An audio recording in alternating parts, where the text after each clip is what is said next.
여름이 되면 어김없이 찾아오는 불청객이 있죠. 바로 모기입니다.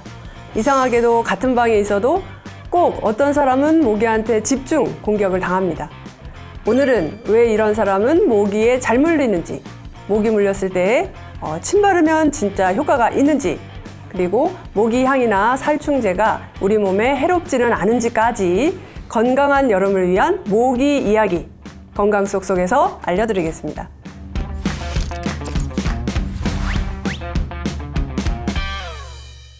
모기가 아무나 무는 게 아니라는 사실 알고 계셨나요? 모기도 입맛이 까다롭습니다. 과학적으로 밝혀진 바에 따르면 모기가 좋아하는 조건들이 있어요. 첫째, 혈액형이 중요합니다. 놀랍게도 모기는 혈액형에 따라 선호도가 다르다는 연구 결과가 있어요. 일본 해충학 연구에 따르면 O형 혈액형을 가진 사람이 모기에게 가장 인기가 높다고 합니다. 서로도 순서는 O형, 그다음에 B형, AB형, 마지막 A형 순이에요. 이는 혈액형의 항원이 피부 분비물에 나타나는 정도와 관련이 있다고 보고되고 있습니다. 만약 여러분이 O형이라면 왜 나만 물리지? 라는 의문이 어느 정도 해결되셨을 겁니다. 둘째, 이산화탄소를 많이 내뿜는 사람입니다. 숨을 더 크게 쉬는 사람, 예를 들어서 운동을 막 마친 사람이나 체격이 큰 사람은 모기에게 더 잘 발견이 됩니다. 임산부도 호흡량이 늘어나면서 이산화탄소가 많아져서 모기의 타겟이 되기 쉽습니다. 세 번째, 체온이 높은 사람입니다. 모기는 체온이 높은 사람에게 더 많이 다가갑니다.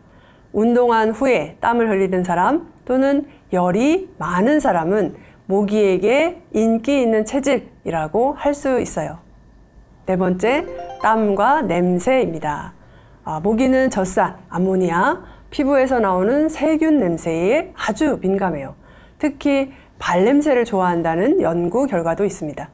그래서 발을 씻지 않고 자면 그날 밤은 모기 파티가 열릴 수도 있겠죠. 다섯 번째, 술 마신 사람. 술을 마시면 체온이 올라가고 피부 혈류가 많아지며 또한 이산화탄소 배출량도 많아지죠. 그러면 모기에게 나 여기 있어요 하는 신호를 보내는 셈입니다. 자, 그러면 모기에 물렸을 땐 어떻게 해야 할까요? 모기에 물렸을 때 침 바르면 낫는다 라는 말 들어보셨을 텐데 과연 진짜 효과가 있을까요? 사실 침 속에는 진통 효과가 있는 효소가 일부 있긴 합니다. 하지만 침을 바른다 해서 가려움이 확실히 줄어들거나 상처가 낫는 것은 아닙니다. 오히려 입속 세균이 상처로 들어가서 감염을 유발할 수도 있어요. 그래서 추천드리는 건 냉찜질인데요. 이 냉찜질이 붓기와 가려움증을 줄여줍니다. 그리고 가려움 완화 연고나 항히스타민 크림을 바르는 것도 효과적입니다. 그래도 심하게 붓거나 열감이 있으면 모기 알레르기일 수 있으니 병원 진료를 받는 게 좋습니다. 그리고 중요한 팁 하나, 절대 긁지 마세요. 긁으면 피부 장벽이 손상돼서 세균 감염, 색소 침착까지 이어질 수 있습니다.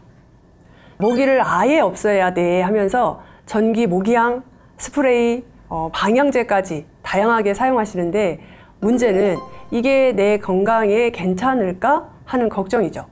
모기향이나 스프레이에 주로 들어가는 성분은 피레스로이드계 살충제입니다. 자연에 있는 국화류 식물에서 유래한 성분을 인공적으로 합성한 건데요.